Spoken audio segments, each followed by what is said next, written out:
Alright, in this video we're going to look at something called Stokes Theorem, which is really a generalization of Green's theorem, which instead of having a two-dimensional region in the plane, we're putting that up into a surface which is in 3 space, but we still have the bounding curve. Okay, so let's go ahead and look at the statement. So we want to let S be a piecewise smooth oriented surface with a boundary C. So generally we'll just have like one surface. It won't really be a piecewise surface in practice. And then that boundary C is a simple closed curve with a positive orientation.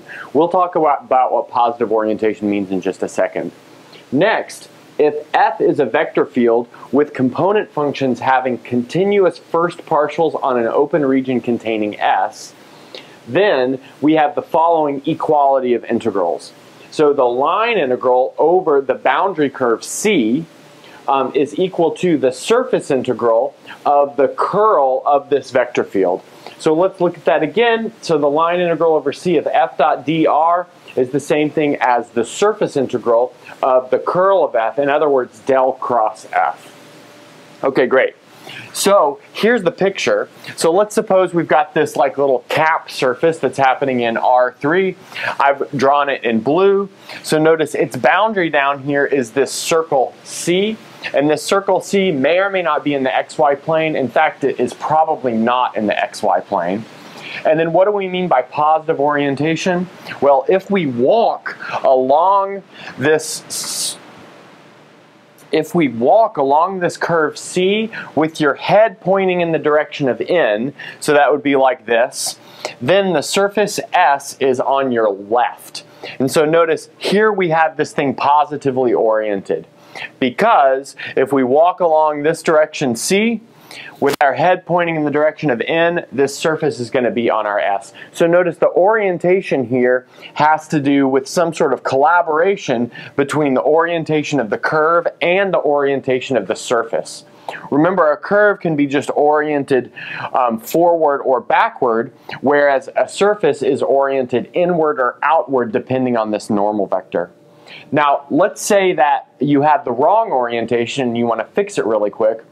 Well, you're in luck because there's a quick trick, and you can easily switch the orientation of the surface, which is again given by that normal vector, just by swapping the definition. Instead of taking N to be RU cross RV over the magnitude, we take N to be RV cross RU over the magnitude, where again, this is a vector valued function R of variables U and V, which parameterize the surface in the first place.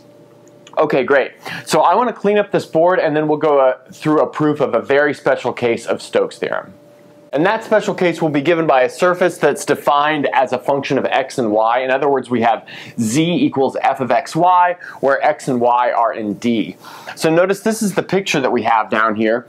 So here we have x and y and the z-axis. Happening down here in the XY plane is the region D, and notice right above that we have our surface S, and what we can think about is every point on this surface S is given by x comma y comma f of xy. So that's what we mean by this thing being given by the equation z equals f of xy. Notice the z component is f of xy. And another thing that we can notice is that the boundary curve C is right above the boundary of D, which I've called del D. Okay, so now we want to think about what the parameterizations of this surface are, which we've already seen here in orange, and the parameterizations of this curve down here. So let's go ahead and do that real quick. So let's parameterize the surface. And usually we use the letter R to parameterize a surface and a curve, but I'm going to use S to parameterize the surface in this case and R to parameterize the curve. So to parameterize the surface, since this has a very special form, we can parameterize it in terms of x and y. So it's going to be given by x comma y comma f of xy. Again, where x and y are coming from this set in the plane D. So some other things that we need here are the derivative with respect to x, which notice that's going to be 1, 0, f sub x, and we're going to need the derivative with respect to y. That's going to be 0, 1 f sub y. Great. Now further, we're going to need that cross product, so Sx cross xy, because we're trying to build up this surface integral over here, but remember that surface integral depends on this cross product. And so I'll leave it to you guys. It's actually fairly easy to check what this cross product is. This is going to be minus f sub x minus f sub y, comma 1. Now maybe we want to notice that this is pointing in the right direction, but we can kind of see that it is, given that it has a positive z orientation, which makes the thing pointing kind of upward like that. Which, if our bounding curve is oriented to the left, just like it is down here, then we're okay. So that's how we parameterize that surface. Now let's go ahead and look at the surface integral side of Stokes Theorem. In other words, we want to look at this thing over here. So notice we've got this surface integral of curl of f dot ds. So that is, by definition, equal to the double integral over d of whatever that curl is, but I'll just go ahead and write that down. Again, you can calculate this, but it's like a well-known formula. So that is ry minus qz, and then in the second component we have pz minus rx, and then in the third component we have qy minus px. Okay, so that's just a well-known formula for the curl. Maybe we'll put that up here.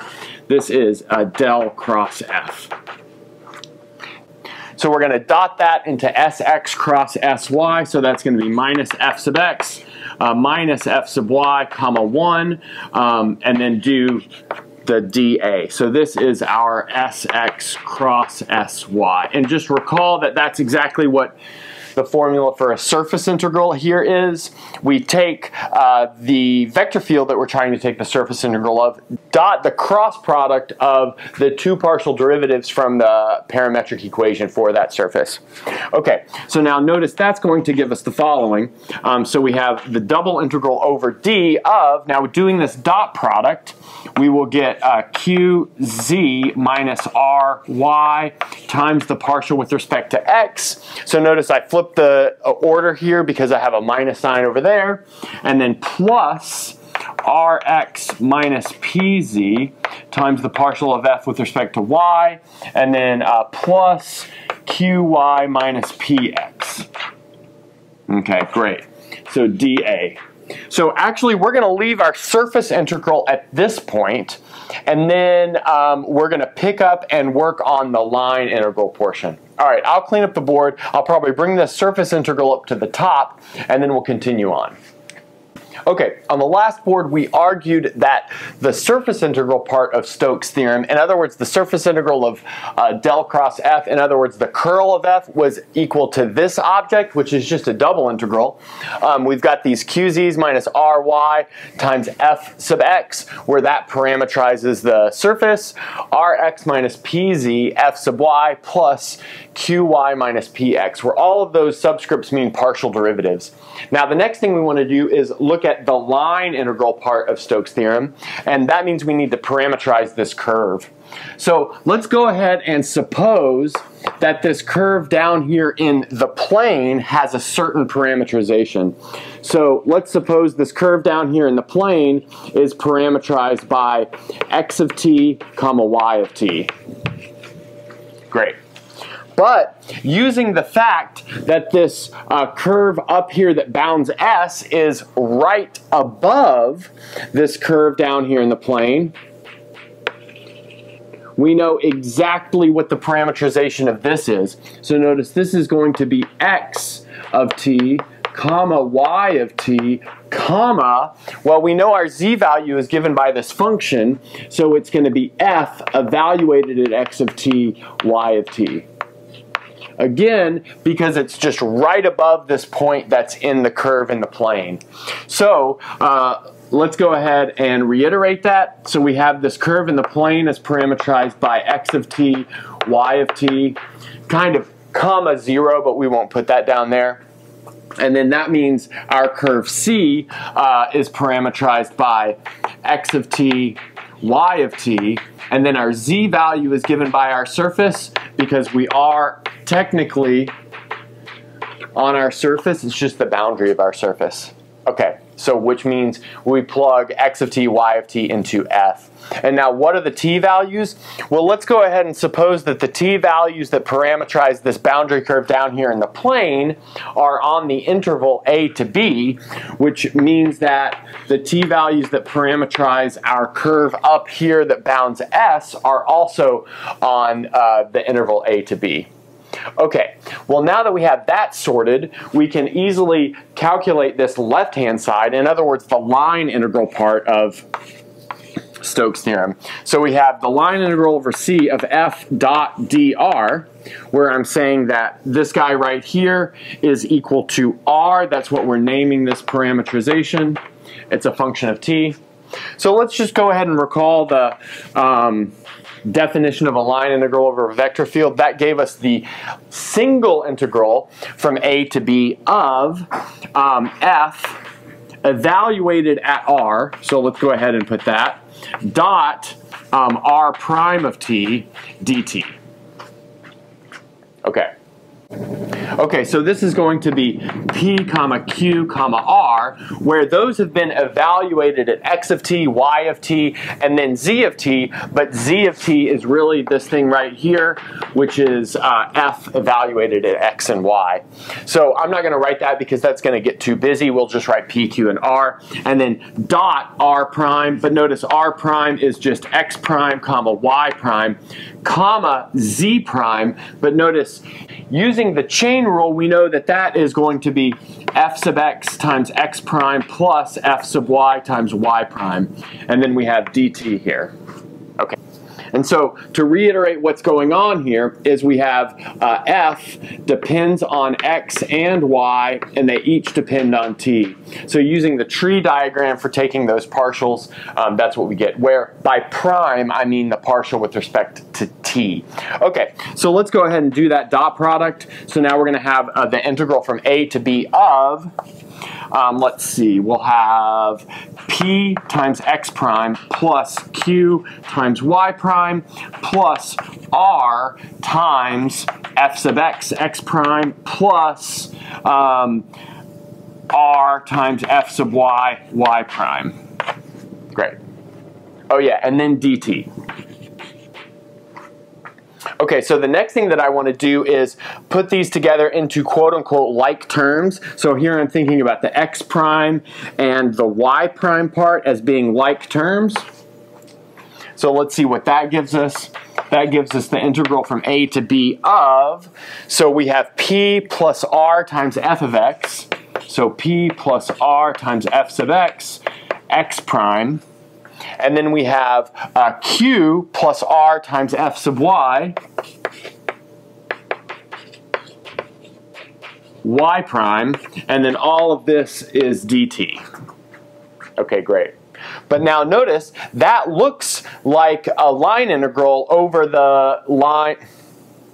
So that looks like a line integral over the curve, which is the boundary of D, because there are no more z's there. There are some z's hidden in the functions p and r, but they've been evaluated down to only depend on x and y by our rule that z equals f of xy. So this is the same thing as the line integral on the boundary of D of p plus r f sub x dx plus q plus r f sub y dy. Okay, so that's important enough that I'm going to go ahead and bring this formula up here, and then we'll move to the next step.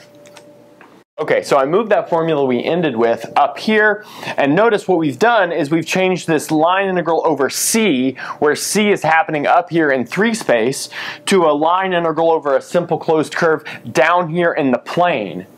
Which is amazing, because what that means is that we can apply Green's theorem to this because we're in the plane.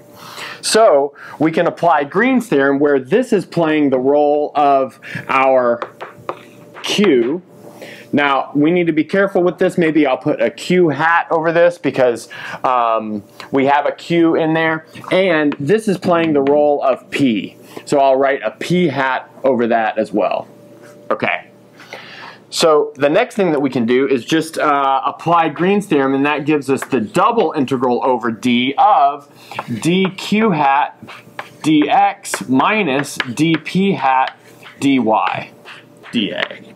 So there we've applied Green's theorem, and now we can work that into this surface integral up here. Okay, so let's go ahead and see what that is going to entail. That's going to be the double integral over D of the partial with respect to x of this q hat, but that is q plus r f sub y minus the partial with respect to y of this p hat, but that is p plus r, the partial with respect to x, and then we have dA of this whole thing. Okay, we're almost there. We worked this line integral side of Stokes' theorem down to this using Green's theorem after pushing this curve up here in 3 space down to a curve in the plane. So notice now we need to take the partial with respect to x of this thing and the partial with respect to y of this thing. And that might seem super straightforward, but we actually need to be careful about this. Notice that, for example, p depends on x, y, and z, but z depends on x and y. Because we know z equals f of xy. So that means when we take the partial of p with respect to x, we have to use the chain rule through this branch z going down to x. And the same thing is going to be true for q. Q depends on x, y, and z, where z depends on x and y, and r. So r depends on x, y, and z, where again z depends on x and y. Okay, so let's just say, for example, if we take the partial with respect to x of p, we're going to get p sub x, so that's going down this first branch, plus p sub z, so that's going down this branch, and then the partial of z with respect to x, but that's going to be f sub x. Because we know z is defined by this function f. So that's what we get for the partial of p with respect to x. Okay, great. So now let's make all of these partial derivatives using those rules. And these rules are going to follow for r and q. So we have the double integral over d of, so this is going to be qx plus qz f sub x, plus, and now we do the same kind of thing here, so that's going to be rx fy plus rz, and then fx fy, and then finally plus r fxy. Okay, great. So notice what happened here. We took this derivative and got these two terms, and then we took the derivative of this and got these 3 terms. Notice the first 2 terms are from taking the derivative of r, and the last term is taking the derivative of f sub y. And here I'm not bothering with the order of the partial derivatives, considering a really nice function f. Okay, great. And now from this, we need to subtract the following. So we're going to have py plus pz f sub y. Okay, so that would be this first term. And then plus ry fx plus rz fy fx, and then finally plus r fxy, and then dA, we have that. Okay, great.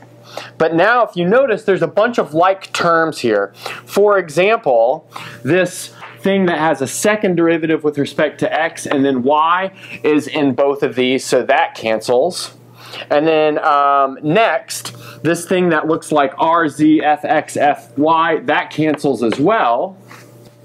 Okay, and then notice what we're left with can easily be factored into this picture up here. So notice that we've got a qx minus a py, so that's this guy right here. And then attached to f sub x, we have qz minus ry, so that's this thing right here. And then attached to f sub y, we have rx minus pz, so that's this thing right here.